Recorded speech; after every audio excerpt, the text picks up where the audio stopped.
Welcome to everyone to our epathshala.com. আমি রফিকুল হক, Samsung Bangladesh R&D সেন্টারে বর্তমানে সফটওয়্যার ইঞ্জিনিয়ার হিসেবে আছি। আজকে আপনাদের মূল আলোচ্য বিষয় হচ্ছে ফ্রিল্যান্সিং এবং আউটসোর্সিং।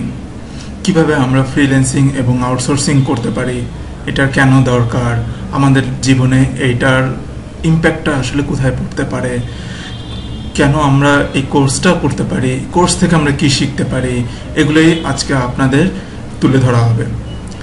মূলত ফ্রিল্যান্সিং এবং আউটসোর্সিংটা করা হচ্ছে একজন ইয়ং মানুষ যে তার এডুকেশনটা শেষ করে রাস্তা ভিড়ে যাতে হারিয়ে না যায়। একজন ছাত্র যখন তার এডুকেশন কমপ্লিট করলো, জব পাওয়া নিয়ে তার ভিতরে অনেক বেশি একটা ফ্রাস্ট্রেশন কাজ করে।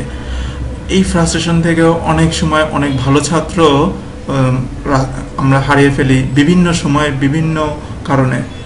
তো আমরা চাই এই ভালো ছাত্রগুলো তারা তাদের এক্সপার্টাইজ যেই সেক্টরে এক্সপার্ট হোক না কেন সে সেই সেক্টরেই ফ্রিল্যান্সিং বা আউটসোর্সিং করে তারা তাদের মেধাকে কাজে লাগাতে পারে, বরং আরও এই দেশের জন্য একটা সমূহ সম্ভাবনা উন্মোচন করতে পারে, ভালো আর্থিক উপার্জন করতে পারে।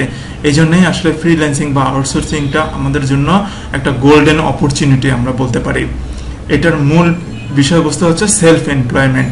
আমি আমার নিজেকেই এমপ্লয় করছি, আমি আমার নিজেকেই কাজ দিচ্ছি, আমি আমার নিজেকেই চাকরি দিচ্ছি এবং সেটা সম্পূর্ণ স্বাধীনভাবে, কারোর উপরে আমি দায়বদ্ধ না বা কারোর উপরে আমি ডিপেন্ডেন্ট না। এটাই হচ্ছে ফ্রিল্যান্সিং বা আউটসোর্সিং এর মূল থিম। আসি, হোয়াট ইজ ফ্রিল্যান্সিং। প্রথমেই বলেছি ফ্রিল্যান্সিং হচ্ছে সেলফ এমপ্লয়েড একটি জব। একজন লোককে তখনই ফ্রিল্যান্সার বলা হয় যখন সে তার স্বাধীন মতো কোনো কাজ করছে বা কোনো জব করছে। সেটা যে কোনোভাবে হতে পারে, সে অনলাইন থেকে অন্য কারো মাধ্যমে সে জবটি নিতে পারে, অথবা সে স্বাধীন মতো তার নিজস্ব পেশায় কাজ করতে পারে। যেমন একজন ফটোগ্রাফার সে তার নিজের মতো করে স্বাধীনভাবে সে সারা দেশ ঘুরে ঘুরে ছবি তুলল। এই ছবিগুলা সে বিভিন্ন পত্র পত্রিকায় নিজের মতো করে বিক্রি করতে পারে। এটা এক ধরনের ফ্রিল্যান্সিং জব। অথবা একজন কম্পিউটার ইঞ্জিনিয়ার, সে তার নিজের মতো করে কিছু প্রোগ্রাম তৈরি করলো, কিছু প্রোডাক্ট তৈরি করলো, কিছু ওয়েবসাইট তৈরি করলো। এই ওয়েবসাইটগুলো সে বিভিন্ন কোম্পানিতে গিয়ে বিক্রি করতে পারবে এবং তাদেরকে উৎসাহী করতে পারবে যে তোমরা তোমাদের কোম্পানির জন্য এই ধরনের ওয়েবসাইট ব্যবহার করতে পারো। সবচেয়ে বর্তমানে আমাদের ওয়ার্ল্ডে আইটি সেক্টরে সবচেয়ে পপুলার হচ্ছে ফ্রিল্যান্সিং জব। আইটি সেক্টরে যারা আমরা কম্পিউটার ইঞ্জিনিয়াররা আছি, আমাদের বিভিন্ন সেক্টরে আমরা এক্সপার্ট হতে পারি। যেমন গ্রাফিক্স ডিজাইন, প্রোগ্রামিং, অথবা ডাটাবেস ম্যানেজমেন্ট সিস্টেম, অথবা নেটওয়ার্কিং। যে সেক্টরে এক্সপার্ট হই না কেন, আমরা আমাদের কাজগুলো ওইটার উপরে ফোকাস করার জন্য আমরা নিজের স্বাধীন মতো কাজ করে সেটাকে আমরা মার্কেটে প্রেজেন্ট করতে পারি, অথবা মার্কেটেরই কোনো একজন ব্যক্তির কাছ থেকে আমরা কাজ নিয়ে নিজের মতো টাইম শিডিউল তৈরি করে কাজটি তাকে উপস্থাপন করতে পারি। আমি যখন আমার মতো করে কাজটি করছি তখনই এটাকে বলা হয় freelancing. What is outsourcing? Outsourcing হচ্ছে আমি যখন কোনো ফ্রিল্যান্সিং জব করছি, যখন এই জবটি আমি বাইরের কোনো কোম্পানির জন্য করছি, তখন সেই কোম্পানি আমার প্রতি এটি আউটসোর্সিং করছে। অর্থাৎ কোম্পানি যখন জবটি বাইরে সবাইকে দিয়ে মাঝে ডিস্ট্রিবিউট করে দিচ্ছে, তখনই সেটাকে বলা হচ্ছে আউটসোর্সিং। এইবার কোম্পানি যাদেরকে ডিস্ট্রিবিউট করছে তাদেরকে বলা হচ্ছে ফ্রিল্যান্সার, বা সেই ফ্রিল্যান্সার ব্যক্তিগুলো তখন নিজেরা প্রত্যেকে ফ্রিল্যান্সিং এর মাধ্যমে তাদের কাজগুলো কোম্পানিতে জমা দিচ্ছে। অর্থাৎ আমরা সার্বিকভাবে যদি চিন্তা করি, কোম্পানির দিক থেকে যখন একটি কাজ সবার কাছে উপস্থাপন করা হয় যে আমার এই কাজটি এখন দরকার এবং এটির জন্য আমার 10 জন লোক প্রয়োজন, তখন কোম্পানি আসলে সেই কাজটি আউটসোর্সিং এ দিচ্ছে। আউটসোর্সিং মানে হচ্ছে সে বাইরেই দিচ্ছে, যে বাইরে থেকে আমি কিছু লোকের মাধ্যমে কাজটি গ্রহণ করতে চাই। এবার বাইরে থেকে যারা কাজটি অ্যাকসেপ্ট করতেছে, হ্যাঁ আমি রাজি আছি কাজটি করার জন্য, তখন সেই ব্যক্তিটি আসলে ফ্রিল্যান্সিং করছে। অর্থাৎ কোম্পানির দিক থেকে চিন্তা করলে এটাকে আমরা বলতে পারি আউটসোর্সিং, এবং একজন নিজস্ব একজন কাজে যে ব্যস্ত আছেন একজন নির্দিষ্ট একজন ব্যক্তির ক্ষেত্রে চিন্তা করলে বলতে পারি সে আসলে ফ্রিল্যান্সিং করছেন।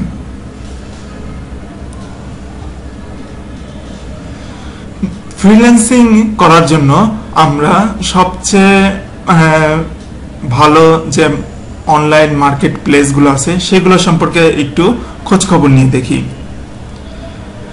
মার্কেট প্লেসে সাধারণত দুই ধরনের ইউজার অবশ্যই থাকবে। যেসব কোম্পানি কাজগুলো দিয়ে থাকবেন তাদেরকে আমরা সাধারণত বলে থাকি বায়ার বা ক্লায়েন্ট, এবং যারা এই কাজগুলো গ্রহণ করে বা কাজগুলো জমা দিচ্ছেন বা উপস্থাপন করছেন তাদেরকে আমরা বলে থাকি ফ্রিল্যান্সার বা প্রোভাইডার বা কন্ট্রাক্টর। যেমন একটু আগে আপনাদেরকে আমি জিনিসটা ব্যাখ্যা করলাম। এই পপুলার এখন এই ক্লায়েন্ট এবং এই ফ্রিল্যান্সার এদের সমন্বয় সাধনের জন্য আমরা অনলাইনের কিছু পপুলার ওয়েবসাইট ব্যবহার করে থাকি। এই পপুলার ওয়েবসাইটগুলোই হচ্ছে ফ্রিল্যান্সার মার্কেট প্লেস। এই ওয়েবসাইটগুলো হতে পারে ওডেস্ক, ফ্রিল্যান্সার, গেটেকোডার, স্ক্রিপ্টল্যান্স, ইল্যান্স, রেন্টেকোডার এবং আরও অনেক। এবং এই ওয়েবসাইটের মাধ্যমে আপনি যখন কোনো ক্লায়েন্টের সাথে যোগাযোগ করবেন, কোনো কাজ গ্রহণ করবেন কোনো ক্লায়েন্টের কাছ থেকে, তখন পেমেন্টের ব্যবস্থার জন্য আপনি অনলাইন পেমেন্টের বেশ কিছু মেথড আছে, তার কিছু ব্যবহার করতে পারেন। এবং এই মেথডগুলো অনলাইনে ওয়ার্ল্ড ওয়াইড যথেষ্ট সিকিউরড। এখন আসি কিভাবে আমরা ফ্রিল্যান্সিং শুরু করতে পারি। ফ্রিল্যান্সিং শুরু করার জন্য আপনার নিজস্ব একটা ধারা চুজ করতে হবে। আপনি কোন দিকে আসলে এক্সপার্ট, যেখানে আপনি নিজেকে সবচেয়ে বেশি অভিজ্ঞ দাবি করবেন, সেই দিকটা আগে আপনি নির্ধারণ করবেন। পরবর্তীতে আপনি আপনার একটা ব্র্যান্ড তৈরি করেন। হ্যাঁ, আমি যখন কোনো কাজ করছি এই ব্র্যান্ড নেম দ্বারা আমি কাজটা উপস্থাপন করছি। এরপর আসেন আপনার কিছু পোর্টফোলিও তৈরি করেন, যা আমরা বলতে পারি আপনার প্রোফাইল তৈরি করতে পারেন, যেটা দ্বারা আপনি আপনার ক্লায়েন্টকে আই ফোকাস নিয়ে আসতে পারেন আপনার প্রতি। ক্লায়েন্ট যাতে আপনার প্রতি হাজার লোকের মাঝে যেন আপনার প্রতি দৃষ্টিটা আসে। এরপর আপনি আপনার কাজের দিকে মনোযোগ দেওয়ার জন্য আপনার এক্সপার্ট যে সেক্টরটা আছে ওই সেক্টরে বিভিন্ন ক্লায়েন্টকে আপনি আপনার মতো করে বিভিন্নভাবে নক করতে পারেন এবং তাদেরকে আপনি উপস্থাপন করতে পারেন, যেটাকে আমরা বলছি পিচ করা। এরপরে আপনি আপনার কাজ শুরু করে দিতে পারেন। এতক্ষণ আমরা যেটা বললাম সেগুলাই ছিল যে কোনো অনলাইনে কাজ শুরু করার আগে প্রি রিকুইজিট বা বলতে পারেন পূর্ব ব্যবস্থা।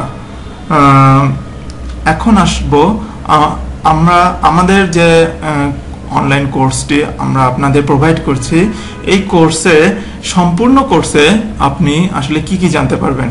টোটাল এখানে 9টা সেশন নেওয়া হবে আপনাদের। প্রথম সেশনে থাকবে কিভাবে আপনি একটি অনলাইন ওয়েবসাইটে বা মার্কেট প্লেসে অ্যাকাউন্ট ওপেন করতে পারবেন।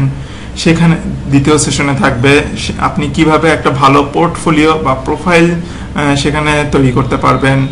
আপনার কাজ করার জন্য আপনার যে এক্সপার্ট সেক্টরটা আপনি চুজ করেছেন সেটার স্কিল ডেভেলপমেন্টের জন্য এবং প্রজেক্ট সার্চের জন্য তৃতীয় সেশনে কিছু গাইডলাইন দেওয়া হবে।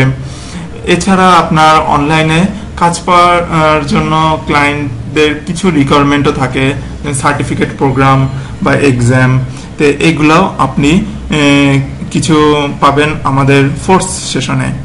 5th সেশনে আসবে প্রজেক্ট কিভাবে আপনি সিলেক্ট করবেন এবং প্রজেক্টগুলোকে কিভাবে বিড করবেন আপনার মার্কেট প্লেস থেকে।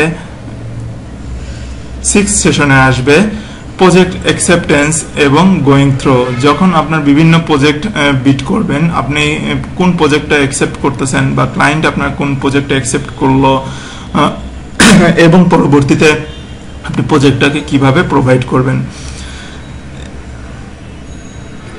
7th সেশনে আসবে project submission on deadline meetup. প্রত্যেকটা প্রজেক্টের জন্য একটি ডেডলাইন থাকবে, আপনাকে অবশ্যই ডেডলাইন মিট আপ করতে হবে এবং তার মধ্যে আপনাকে আপনার প্রজেক্ট সাবমিট করতে হবে। কিভাবে আপনি তা করতে পারেন সেটাই বলা হবে 7th সেশনে। ক্লায়েন্ট রিভিউ এবং রেটিং আপনি কিভাবে নিতে পারেন, আপনি যখন একটি প্রজেক্ট সাবমিশন করবেন ক্লায়েন্টের পক্ষ থেকে আপনি কিছু রিভিউ নেবেন আপনার কাজের সম্পর্কে, তার এই রিভিউ বা রেটিং ব্যবহার করে আপনি আপনার পরবর্তী প্রজেক্টে সেটিকে উপস্থাপন করতে পারবেন। যখনই পরবর্তী কোনো প্রজেক্টে আপনি বিড করবেন, পরবর্তী ক্লায়েন্টরা সবার আগে আপনার রিভিউ এবং রেটিংগুলো একবার হলো যাচাই করে দেখবে। পেমেন্ট প্রসেস আসবে সর্বশেষ সেশনে, আপনি কিভাবে আপনি যে ক্লায়েন্টের কাজটা করলেন তার কাছ থেকে টোটাল টাকাটা কিভাবে বুঝে পাবেন। ওকে, পরবর্তীতে আসি ফ্রিল্যান্সিং এই প্রফেশনে আপনার আসলে বেনিফিটটা কি। সবচেয়ে বড় বেনিফিট হচ্ছে এটা খুবই ফ্লেক্সিবল, আপনি নিজস্ব টাইম শিডিউলিংয়ে কাজটি করতে পারবেন, আপনার মতো অফিসিয়াল টাইম আপনি মেনটেন করবেন, আপনার ঘরে আপনার অফিস, তখন 9টা থেকে 5টা এভাবে কোনো বাধা ধরা কোনো নিয়ম থাকবে না, আপনি যখন খুশি তখন আপনার কাজ সম্পন্ন করতে পারবেন এবং প্র্যাকটিস করতে পারবেন এবং সম্পূর্ণ গ্লোবাল একটা নেটওয়ার্ক তৈরি হবে, আপনার পরিচিতি সম্পূর্ণ গ্লোবাল ক্লায়েন্টদের সাথে আপনার হবে। খুব সহজে আপনি পেমেন্টের ব্যাপারে নিশ্চিন্তে থাকতে পারেন এবং খুব সহজে পেমেন্টগুলো আপনি হ্যান্ডেল করতে পারবেন এবং আপনি যে কোনো সময় কাজ শুরু করতে পারবেন, এটা একটা বড় সুবিধা। আপনি চাইলে আবার যে কোনো সময় কাজ বন্ধও রাখতে পারবেন, আর যদি আপনার ব্যক্তিগত কোনো সমস্যা থাকে আপনাকে কেউ কখনো জবাবদিহি চাইবে না এবং এই জন্য একটা বড় সুবিধা হচ্ছে এখানে আপনার কোনো বসও নেই এবং এখানে কোনো প্রেশারও নেই। মাল্টিপল টাস্ক আপনি একসাথে করতে পারবেন যদি আপনার সেটা অভিজ্ঞতা অনুযায়ী বা আপনার এক্সপার্টাইজ অনুযায়ী আপনি যদি ক্যাপেবল মনে করেন। আপনি একটা স্ট্রং প্রফেশনাল কমিউনিটিও তৈরি করতে পারবেন, যেটা দ্বারা আপনি আপনার কমিউনিটি সবার সাথে নিজেকে উপস্থাপন করতে পারবেন, আরও বেশি এক্সপিরিয়েন্স হতে পারবেন এবং বিভিন্ন ধরনের প্রজেক্টে কাজ করার আপনার একটি ভিন্ন ধরনের স্বাদ পাবেন এবং প্রতিটি কাজের জন্য আপনি ইন্সপাইরেশন পাবেন এবং সবার মাঝে আপনি রিকগনাইজড হবেন। একটু আগে আপনাকে যেটা বলেছি যে রিকগনাইজ হওয়াটা সবচেয়ে বেশি ইম্পর্টেন্ট, আই ফোকাসটা সবার মাঝে আকর্ষণ করাটা, যাতে 1000 লোকের মাঝে আপনাকে যাতে আপনার ক্লায়েন্ট চুজ করে, অবশ্যই সেজন্য আপনার নিজস্ব একটি ইউনিক রিকগনাইজিং পয়েন্ট থাকতে হবে। কোর্স ম্যাটেরিয়াল হিসাবে আমরা এখানে আপনাদেরকে অনলাইন প্রেজেন্টেশন, বিভিন্ন video, assignment, task list, exams এবং এক্সাম শেষে সার্টিফিকেটও দেওয়া হবে। এছাড়া কোর্সের সুবিধার্থে আপনাদের কিছু স্যাম্পল পোর্টফোলিও এবং প্রোফাইলও প্রোভাইড করা হবে। আমাদের epathshala.com এ ফ্রিল্যান্সিং এবং আউটসোর্সিং ছাড়াও আরও বেশ কিছু ট্রেনিং প্রোগ্রাম এর ব্যবস্থা রয়েছে, এইগুলোই এখন আপনাদের সামনে তুলে ধরা হয়েছে এই প্রেজেন্টেশনে, যেমন basic IT training, computer fundamental, IELTS, networking, web design, Drupal, Joomla, e commerce, research methodology etcetera. আমাদের ওয়েবসাইট অ্যাড্রেস এবং কন্ট্যাক্ট নাম্বার এবং কন্ট্যাক্ট অ্যাড্রেস আপনাদের সামনে তুলে ধরা হলো। Thank you everyone.